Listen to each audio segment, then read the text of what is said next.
Instrument pilots always do a special check of their flight instruments when they're preparing for an instrument flight. They have a special pre-flight checklist to help them do that.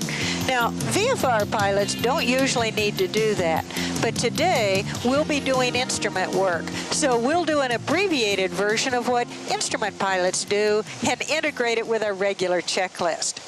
Now, when you get to the end of the starting engine checklist, after flaps retracted, glance up at the magnetic compass. Compasses have been known to leak, so make sure the fluid level is out of sight above the top of the view window and free of bubbles. In addition, check for fluid leaking from the case. Now, don't worry if you get some on your hand. It's just very pure kerosene. It is a petroleum product, however, so it could stain some fabrics. If it is leaking, make sure you have a mechanic check it out before you go fly. Then go through the 6-pack of flight instruments, from left to right, top to bottom, just like you read. That way you'll make sure not to skip anything. The airspeed indicator should be about 0 with the needle at approximately 12 o'clock. Then set the miniature airplane on the attitude indicator to cover the horizon bar. Now, don't lean forward to do this, but keep your head and eyes at about the same position they'll be in when you're flying. Set the altimeter setting in the altimeter window and check the indication against the published field elevation. By the way, if the altimeter does not indicate within 75 feet of field elevation, it would be not considered suitable for safe instrument flight. Before you get excited about a difference, though, you should know that the published field elevation is the highest point on the airport's usable runways. If the airport has a pronounced slope, the elevation at your location might differ considerably from the published elevation. Now, as you might expect, airports that do have a large slope often have signs near the parking and run-up areas showing the actual elevation at that location. Now, altimeters don't normally fail. They're usually pretty reliable. Any problem usually comes from putting the wrong setting in the window. If no altimeter setting is available, set the altimeter to field elevation or to the appropriate elevation for where you're located. Now take a look at the turn coordinator. Check that the red inoperative flag is not showing. Set the heading indicator to match the magnetic compass, and look at the vertical speed indicator needle.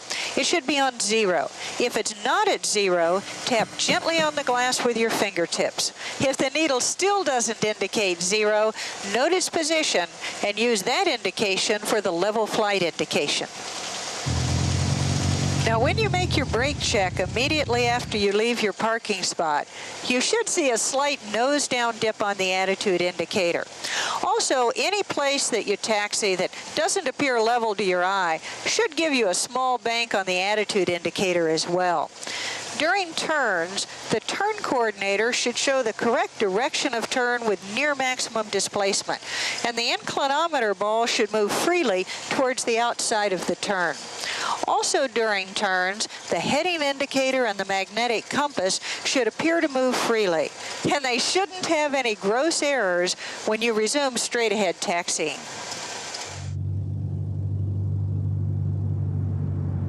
In your before takeoff checklist, when you get to the item for flight instruments, recheck all 6 instruments. You may find that the heading indicator has a noticeable error, since the gyro needs about 5 minutes to get up to full operating RPM. If so, just reset it. Some early drift is normal and no cause for any concern. Now, when you're at low power settings on the ground, the vacuum may not show in the acceptable range.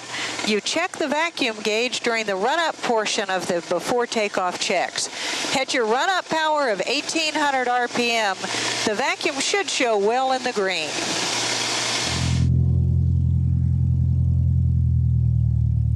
Ramona traffic, Cessna 359er Echo Sierra, departing runway 27 Ramona.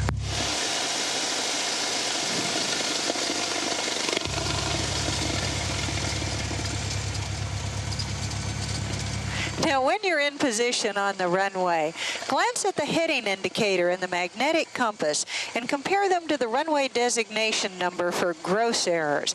Do not convert the runway designation to a heading and reset the heading indicator to it, because in special cases, the runway designation can be as much as 15 degrees different from the actual centerline bearing.